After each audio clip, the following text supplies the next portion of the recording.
দ্রুত বিশ্বের তৃতীয় বৃহত্তম অর্থনীতির পথে ভারত। 2048-এ বিকশিত ভারতের স্বপ্ন দেখছি আমরা। একই সাথে আমরা স্বপ্ন দেখছি পৃথিবীর তৃতীয় বৃহত্তম অর্থনৈতিক শক্তি হওয়ার। কিন্তু এক্ষেত্রে কেন্দ্রীয় অর্থমন্ত্রকের মাথা ব্যথার কারণ হয়ে দাঁড়িয়েছে জিডিপি বা আর্থিক বৃদ্ধির ক্রম অবনতি। গত 24-25 আর্থিক বর্ষে আর্থিক বৃদ্ধি বা জিডিপি এসে দাঁড়িয়েছে 6.5%। অথচ পরিসংখ্যান অনুযায়ী এবছর দেশের অর্থনৈতিক বৃদ্ধির হার গত 4 বছরে সবথেকে কমল। শুক্রবার কেন্দ্রীয় সরকারের ন্যাশনাল স্ট্যাটিস্টিক্যাল অফিস থেকে পরিসংখ্যান প্রকাশ করা হয়েছে। তাতে দেখা গেছে 2024-25 বছরে ভারতের আর্থিক বৃদ্ধির হার হয়েছে 6.5% হারে।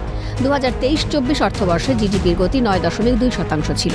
2022-23 অর্থবর্ষে ভারতের অর্থনীতির বৃদ্ধির হার ছিল 7.2%। 2021-22 অর্থবর্ষে এই বৃদ্ধির হার ছিল 8.7%। পরিসংখ্যানের নিরিখে মহামারীর সময় দেশের আর্থিক বৃদ্ধির হারের গতি 2024-25 অর্থবর্ষের তুলনায় বেশি ছিল। এর কারণ অনুসন্ধান করতে গিয়ে অর্থনীতিবিদদের মতে কারখানাগুলিতে উৎপাদনশীলতা কম হওয়াই এর মূল কারণ। 2024-25 আর্থিক বর্ষে কারখানাগুলিতে উৎপাদনশীলতা বেড়েছে মাত্র 4.5%। এর ফলেই পড়েছে জিডিপি। কারখানাগুলিতে উৎপাদন কম হওয়ার পিছনে মূল কারণ সরকারের সঠিক নীতিহীনতা।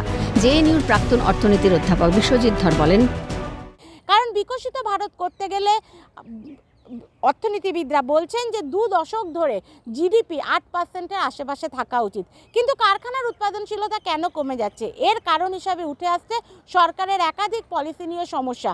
সরকার অনুদান দিচ্ছে, স্টার্টআপ শুরু করছে বা মেক ইন ইন্ডিয়া প্রজেক্টের মাধ্যমে নতুন নতুন ব্যবসায়ীদের, এন্টারপ্রেনারদের তারা অন্তর্ভুক্ত করছেন।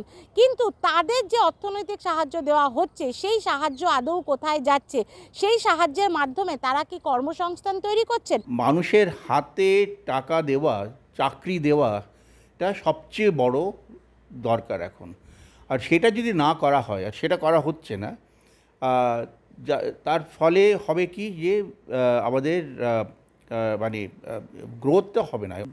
ইন্ডাস্ট্রিতে আছে যারা ইনভেস্ট করে, তারা যদি দেখে যে তারা প্রোডাকশন করবে অথচ বিক্রি হবে না, তাহলে তো প্রোডাকশন করবে না। তার জন্য যেটা আমরা দেখছি যে ইনভেস্টমেন্ট হচ্ছে, চেষ্টা করছে ইনভেস্টমেন্টটা বাড়ানোর। এই দেশে যে এখন যা ইনভেস্টমেন্ট হচ্ছে সেটা প্রায় সবটাই মানে সরকার দ্বারা ইনভেস্টমেন্ট যেটা হচ্ছে, ওরা বলে ইনফ্রাস্ট্রাকচারে করছে, এটা করছি, সেটার জন্য ইনভেস্টমেন্টটা হচ্ছে। প্রাইভেট সেক্টরের কোনো ইনভেস্টমেন্টটা বাড়ানোর কোনো তাগিদ নেই। এত বেকারি রয়েছে, হ্যাঁ, বা যেটা আমরা আন্ডার এমপ্লয়মেন্টও বলি, যেখানে রয়েছে, যার জন্যে শিল্পক্ষেত্রকে বাড়ানো খুব দরকার ছিল। ওখলা ফেজ 2 ইন্ডাস্ট্রিয়াল এরিয়ার রূপী ফ্যাশনের মালিক শশী চোপড়া জানান, मैं 25 साल से 35 साल पिछले 35 साल से एक्सपोर्ट का बिजनेस कर रहा हूँ और we are having only export unit and बहुत अच्छा चल रहा था 25-30 साल से, but after COVID it has gone down and जो बिजनेस था because of recession in USA, because of COVID and because after COVID the war also started with the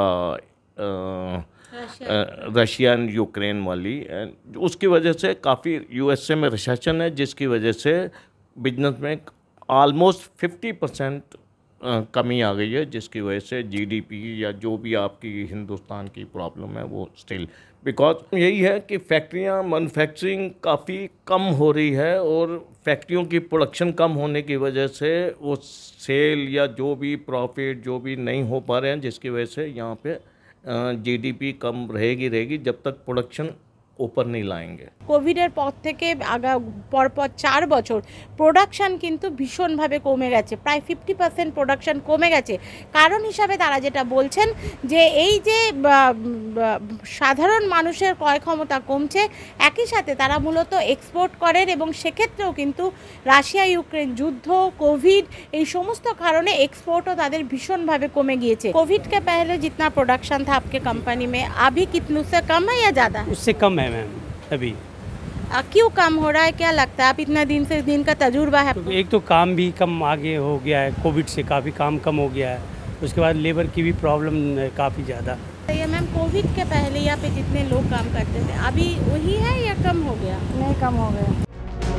কারখানাগুলিতে উৎপাদনশীলতা কমার ফলে হচ্ছে ছাঁটাই, আর ছাঁটাই হওয়ার ফলে মানুষের হাতে পয়সা আসছে না বা তাদের কাছে সঞ্চিত যা অর্থ আছে তা তারা বাজারে বিনিয়োগ করছেন না। এর ফলে কমছে আর্থিক বৃদ্ধির হার, এমনটাই মত চিত্তরঞ্জন পার্কের ব্যবসায়ীদের। মিশ্র প্রতিক্রিয়া শোনা গেল ব্যবসায়ীদের মুখে। আগে সাধারণ মানুষ যে পরিমাণ মিষ্টি কিনতেন বা মার্কেটে বিনিয়োগ করতেন, এখনো কি সেরকমই আছে? এখনও সেরকম আছে, আগের মতন আছে। এখন একটু কমে গেছে, কেন এখন স্কুলে ছুটি পড়ে গেছে, মার্কেটে এখন লোকজন একটু কম আসছে এখন। বহুত বাজে, খুবই বাজে। কেন? বলে লোকেদের কাছে পয়সা করি নেই, জিডিপি যেভাবে নামছে, ছোটো ছোটো ফ্যাক্টরি যেভাবে বন্ধ হচ্ছে। মার্কেটে এখন লোকের কম, কিছুটা অনলাইনের জন্য হয়েছে, আর কিছুটা লোকের কাছে পয়সাও নেই, ওটাও একটা ব্যাপার। অনেক কম, মানে অলমোস্ট 50% লেস। এগুলো হচ্ছে সবজির ব্যাপার, সিজনের হিসাবে আপ ডাউন হতেই থাকে, এই আর কি। বাকি সব ঠিক আছে।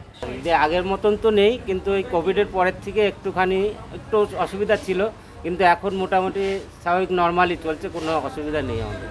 সুতরাং কারখানার উৎপাদনশীলতা কম হয়ে যাওয়ার সাথে কিন্তু খুচরো বাজার থেকে শুরু করে দেশের আর্থিক বৃদ্ধির হার সব কিছু একই সাথে নিয়ন্ত্রিত হচ্ছে।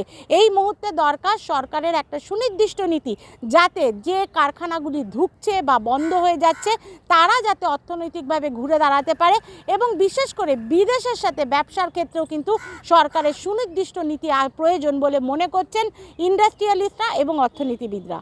নিউ দিল্লি থেকে ইন্দ্রাণী দাশগুপ্ত রিপোর্ট, ক্যালকাটা নিউজ।